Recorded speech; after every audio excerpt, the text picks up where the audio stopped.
Hey guys, Jacqueline Fernandez here at the Alert Center. Thank you so much for joining me this afternoon. It is Tuesday, Better Business Bureau Day, and joining me today is Josh Planos with the Better Business Bureau.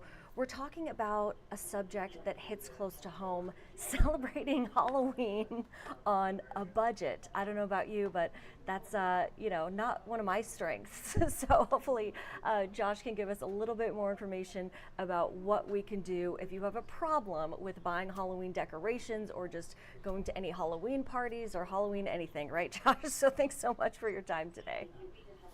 How many of us have gone to the grocery store intending to buy a single bag of candy and left with all manner of decorations, inflatables, a runner for your table? Oh Uh, gosh, yeah, it really has a habit of ballooning on you, right? And that's it I does. think Halloween might be the picture perfect example of a holiday where you really need to like understand budgeting, right? Because Right. you go in thinking it's going to be one thing, and then it turns out it's 100 things, And right? then of And course I need uh, like 12-foot skeletons for my, backyard. So there you go. Yeah, I we feel all you. do, Yeah. Jacqueline. We all do, and I think this is a fantastic moment to take inventory of what you do and what you don't know about budgeting, Right. because the holiday season is right around the corner, right? So the Yeah. same exact situation is going to play out if you go in to purchase gifts throughout November and Right. December. But we do have a couple of tips, right, that hopefully will help you navigate this process.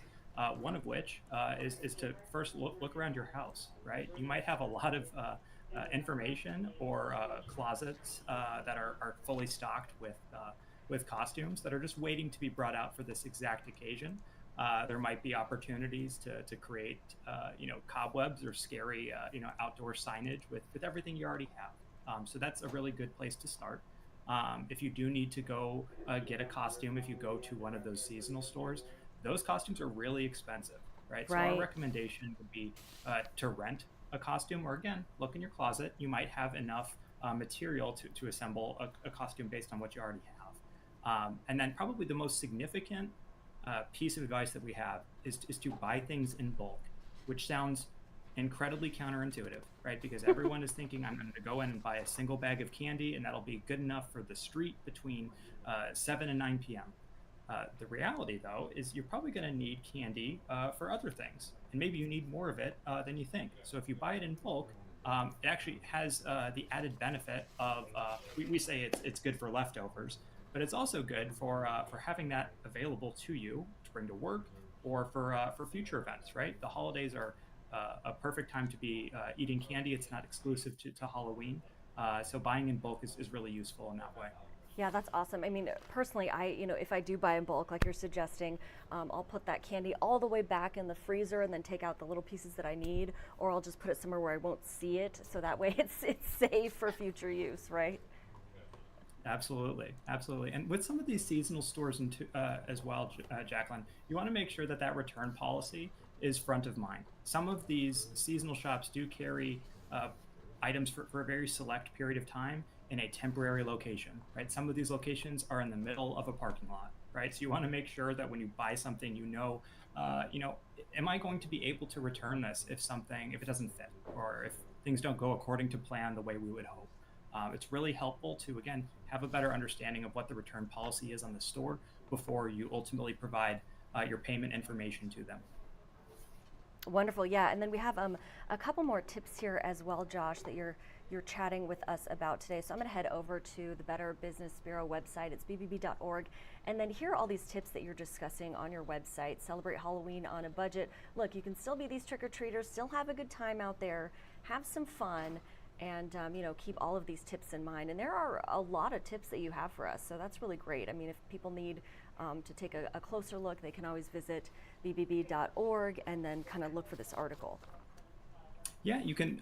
We have Halloween stores available on bbb.org. Some of them are accredited, right? So if you want to have some built-in, you want to have information on every business you're coming in contact with, and this is really no different. And particularly with it being so seasonal, it's all the more important that you know that you can trust this vendor when you go to them, even if it's for 1 to 2 transactions a year, right? And truly, if you can thrift a product or thrift a costume, that is going to make a whole lot of difference as you attempt to budget for not just for yourself, but friends and family, and if you want to have get-togethers. All of these things have costs associated with it. So Right. if you can save a few dollars here and there with a plan of attack, you're going to have a much smoother experience. Yeah, I loved your first tip. I mean, just look through your own closet. Who knows, what eras of strange things you have in there, right, from years past. I also like to look through my closet and then maybe like go to a discount store like Goodwill or something and say, okay, well, I've got this, and then if I could just find, kind of get creative with it too. A great opportunity to shop local, right? Right. Small Business Saturday, that's essentially a month away, and a lot of these stores could really use your business. Many of them are designing entire campaigns and capsules and kits specifically for this occasion. So a good opportunity to get out and to meet a new business. Of course, we'd recommend that you do a little bit of research on that business before you sign up to be a customer. But Right. it's a really good opportunity to. There are ways that you can do this that are budget considerate, and there are ways that aren't. And I promise you, going in without any dollar amount in mind to a store that you know nothing about is not the ideal Yeah. scenario. Careful, because I end up like me with way too many Halloween decorations. All right, Josh. Well, thank you so much for your time today. I really appreciate it. Thank you for having me. All right, we'll see you later.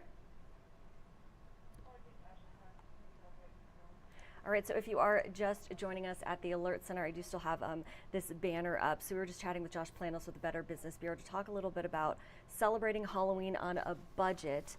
There were a couple things that we didn't mention that I just thought were really interesting. So this year, consumers are expected to spend $11.6 billion on Halloween, according to the National Retail Federation. This is an annual survey that they do, so I don't know, this number kind of sounds high to me. Regardless, another fun fact for you, if you will, 72% of people are anticipated to spend some time, money, you name it, on a Halloween related activity. So that is definitely most of us, I will say, for what I'd like to call the most wonderful time of the year, Halloween. Yeah, so we do have a bunch of other things going on today as well. So I can kind of take a look at our website. And I'm going to take you over here real quick. You can always get the latest on stories that we're working on for the day on our website. That is WOWT.com. So there you go. These are our top stories as they appear on our website right now. Now, I do just want to alert you, we still do have a 6 First Alert weather day in effect for a chilly fall day before a freeze tonight into Wednesday morning, and 4 weather alerts are in effect here at the top of our screen in the red banner. So let's kind of start there. And this is where you can get a better idea of what to expect in your area. So we do have a freeze warning here, Cass, Iowa, Crawford, Iowa, a red flag warning in these various areas throughout Nebraska. Kind of scroll down and it just gives you an update on where exactly these weather alerts are. So let's head back to our home page here, and I can click on this teal banner for you right here. Now is the time to make bold moves. But is your network up to it? Can it take advantage of the latest tech? Or let you see into the future? This is muted. Can it help you wow customers? Doesn't appear to be working on my Take our end. network challenge and see how faster speeds and Okay. more 5G coverage Here's what we're gonna do. can accelerate your business. Okay, so until I find out why I cannot mute this for some reason, it does appear to be muted, we're just gonna have a quick look at myself. So Senior Chief Meteorologist Rusty Lord was chatting with us today, and he says enough clouds and winds this morning actually avoided the frost. So initially we thought this morning was going to be a first alert weather day as well, and it was not. But as I did mention, he says we're still keeping the 6 first alert weather day in place for Wednesday, as a freeze looks very likely tonight and into tomorrow morning. So let's take a live look outside. That might be a better way to do it today. So here's a live look from our Blackstone camera. Gosh, it looks just like a beautiful day today, right? So Rusty anticipates today will be mostly sunny and breezy with a high of 56. Just gorgeous. Fall finally made its way to our area, thank goodness. Taking a look from our Southwest First National cam. Look at the desert dome there. I love this shot when the sun just glistens off the dome. Very cool. So tonight, this is our 6 first alert weather night into Wednesday morning. Tonight, clear and cool, widespread freeze likely by morning, a low of 29. So I'll be inside with my jammies and hopefully a hot cocoa or a tea or something nice like that for this evening. Wednesday, as we head to Wednesday, let's take a look at our Children's Nebraska cam for you. Beautiful shot of Dodge there with all the trees and everything. That's lovely. So Wednesday, again, mostly sunny and breezy, high of 64. Thursday, mostly sunny, windy with a high of 75. So something to look forward to if you're excited about that fall weather. But again, we do have that 6 alert weather day tonight into tomorrow morning that we want you to be aware of. But in the meantime, I'm going to say thank you so much for joining me at the Alert Center. Make sure you stay tuned for our first broadcast. That's first at 3 with Dave Zavolinsky. Until then, have a wonderful day.